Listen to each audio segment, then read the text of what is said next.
Cows are too gassy, and that is a problem for the rest of the world. Livestock and cattle help account for nearly 15% of human-caused greenhouse gas emissions. But fortunately, Canada is among those at the forefront of research aimed at stopping those animals from belching.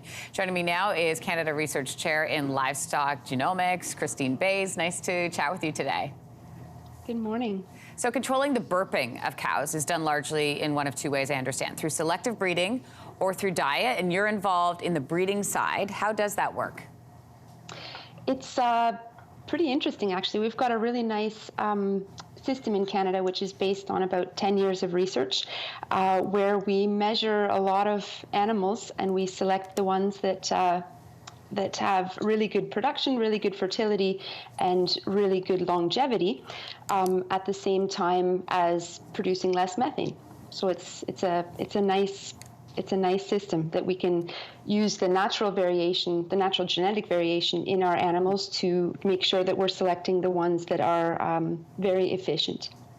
I understand in New Zealand there's this dairy company that recently developed a probiotic solution that was found to reduce emissions, calves produced by 20% in early trials. And what do they call it? Kombucha? Is that what they call it, Christine? Yeah. But, which is hilarious. But you say that using diet as a way to reduce emissions has many drawbacks. So what are those drawbacks?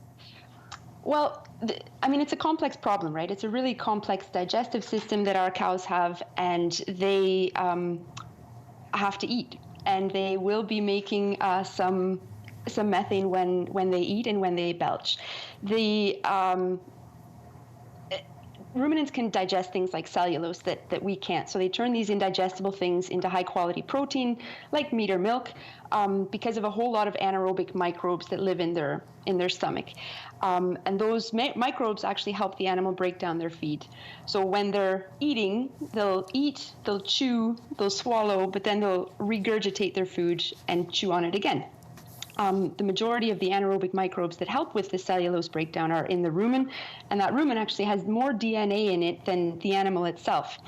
The reason that we think that there's probably the best way to deal with this is to have a multifaceted approach. So diet is, of course, very, very important, but we're not sure of the long-term effects of these supplements. And on the other hand, it's actually quite expensive. We've got feed stuffs like corn and wheat and grass that cows eat naturally, and it's a good idea to just be able to use those things to feed our animals. Genetics, on the other hand, offers us the ability to select for animals that are just naturally less methane intense. So you could have methane 10 intense. Cows. That's a term I've not heard before. Methane intense.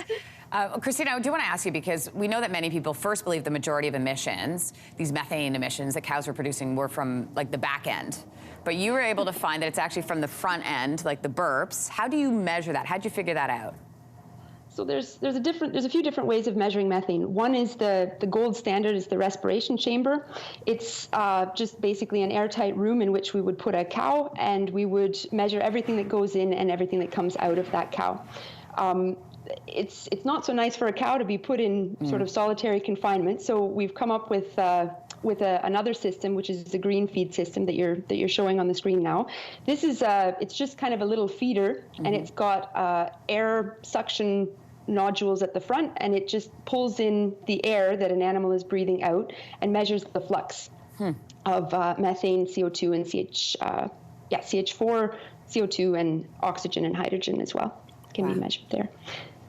And we need this type of equipment because we want to measure a lot of cows. Right now in Canada and in many countries, there's sort of if you have a cow, people take it for granted that cow will produce as much as the next cow. Yeah. But we've seen that there's quite a bit of variation between how much methane animals produce. About 0.5 kilo per day is the difference between the highest and the lowest emitters. Well, it is absolutely fascinating. Christine Bays, we appreciate you coming on and talking about it this morning. Thank you. Thanks so much. Hey, thanks for watching. If you liked this, be sure to subscribe here, or you can check out more Your Morning videos right here.